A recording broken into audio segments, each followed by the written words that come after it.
Welcome to Sravani's media. రాష్ట్ర ప్రభుత్వం ప్రతిష్టాత్మకంగా చేపట్టిన ఇంటింటికి తెలుగుదేశం 2 ఏళ్ల నమ్మకం, అభివృద్ధి, సంక్షేమం కార్యక్రమం రాజకీయంగా చర్చనీయాంశంగా మారింది. కూటమి ప్రభుత్వం అమలు చేస్తున్న సంక్షేమ పథకాలు, అభివృద్ధి కార్యక్రమాలను ప్రజల్లోకి తీసుకెళ్లే లక్ష్యంతో నిర్వహిస్తున్న ఈ కార్యక్రమాల్లో కూటమి భాగస్వామ్య పార్టీలైన జనసేన, బీజేపీలకు తగిన ప్రాధాన్యం కల్పించడం లేదని ఆ పార్టీల నాయకులు, కార్యకర్తలు ఆరోపిస్తున్నారు. దాదాపు అన్ని నియోజకవర్గాల్లో ఇదే పరిస్థితి కనిపిస్తోందంటున్నారు. గ్రామాలు, వార్డుల్లో ఇంటింటికి తిరుగుతూ ప్రభుత్వం 2 ఏళ్లలో చేపట్టిన అభివృద్ధి పనులు, సంక్షేమ పథకాల వివరాలను ప్రజలకు వివరిస్తున్నారు. అయితే ఈ కార్యక్రమాల్లో ఎక్కువగా టీడీపీ ఎమ్మెల్యేలు, నియోజకవర్గ ఇన్ఛార్జీలు, స్థానిక నాయకులే పాల్గొంటున్నారని, జనసేన, బీజేపీ నాయకులను చాలా చోట్ల ఆహ్వానించడం లేదని వారు ఆరోపిస్తున్నారు.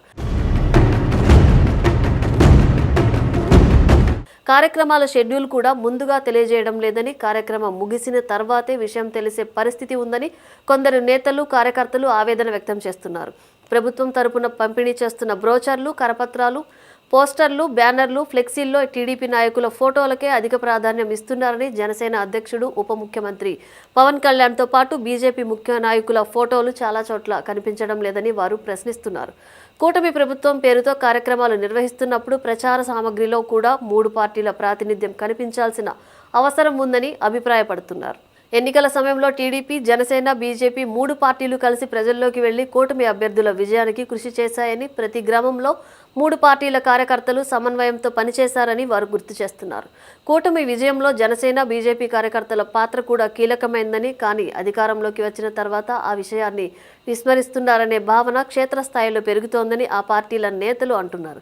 కొన్ని గ్రామాల్లో కూటమి కార్యక్రమాలు జరుగుతున్నాయని కూడా తమకు ముందస్తు సమాచారం అందడం లేదని, ఆహ్వానం లేకపోవడంతో పాల్గొనే అవకాశాలు కోల్పోతున్నామని వారు చెబుతున్నారు. అంతేకాకుండా గ్రామ స్థాయిలో ఏర్పాటు చేసే సమావేశాలు, ఇంటింటి ప్రచార బృందాలు, ప్రజా సమావేశాల్లో కూడా జనసేన, బీజేపీ నాయకులకు మాట్లాడే అవకాశం ఇవ్వడం లేదని ఆరోపిస్తున్నారు. కూటమి ప్రభుత్వాన్ని ప్రజల్లోకి తీసుకెళ్లే బాధ్యత 3 పార్టీలదైనా ఆ బాధ్యతను ఒకే పార్టీకి పరిమితం చేస్తున్నట్లు కనిపిస్తోందని వారు వ్యాఖ్యానిస్తున్నారు.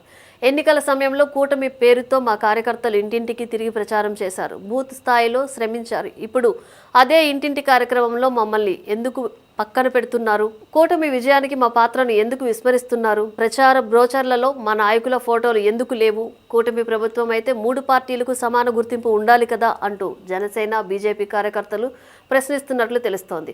కొంతమంది నాయకుల అభిప్రాయం ప్రకారం కూటమి ప్రభుత్వ కార్యక్రమాల్లో 3 పార్టీల స్థానిక నాయకులు కలిసి పాల్గొంటే ప్రజల్లో మరింత బలమైన సందేశం వెళ్లేదని అంటున్నారు. ఒకే పార్టీ కార్యక్రమంలో నిర్వహించడం వల్ల కూటమి స్ఫూర్తి ప్రజల్లో బలహీనపడే అవకాశం ఉందని వారు భావిస్తున్నారు. కూటమి ఏర్పాటుకు కారణమైన పరస్పర విశ్వాసం, సమన్వయం క్షేత్రస్థాయిలో కూడా కనిపించాల్సిన అవసరం ఉందని సూచిస్తున్నారు. రానున్న స్థానిక సంస్థల ఎన్నికల దృష్ట్యా 3 పార్టీల మధ్య సమన్వయం మరింత అవసరమని రాజకీయ పరిశీలకులు కూడా అభిప్రాయపడుతున్నారు. కూటమి పేరుతో నిర్వహించే ప్రతి కార్యక్రమంలో టీడీపీతో పాటు జనసేన, బీజేపీ నాయకులకు సమాన ప్రాధాన్యం ఇవ్వాలని, ప్రచార సామాగ్రిలో 3 పార్టీలకు సముచిత స్థానం కల్పించాలని, స్థానిక స్థాయిలో సంయుక్తంగా కార్యక్రమాలు నిర్వహించాలని జనసేన, బీజేపీ నాయకులు కోరుతున్నట్లు తెలుస్తోంది. కూటమి ప్రభుత్వం పేరుతో జరుగుతున్న కార్యక్రమాల్లో భాగస్వామ్య పార్టీలకు ప్రాధాన్యం కల్పించే అంశంపై రానున్న రోజుల్లో 3 పార్టీల నాయకత్వం ఎలాంటి నిర్ణయం తీసుకుంటుందనేది ఆసక్తికరంగా మారింది.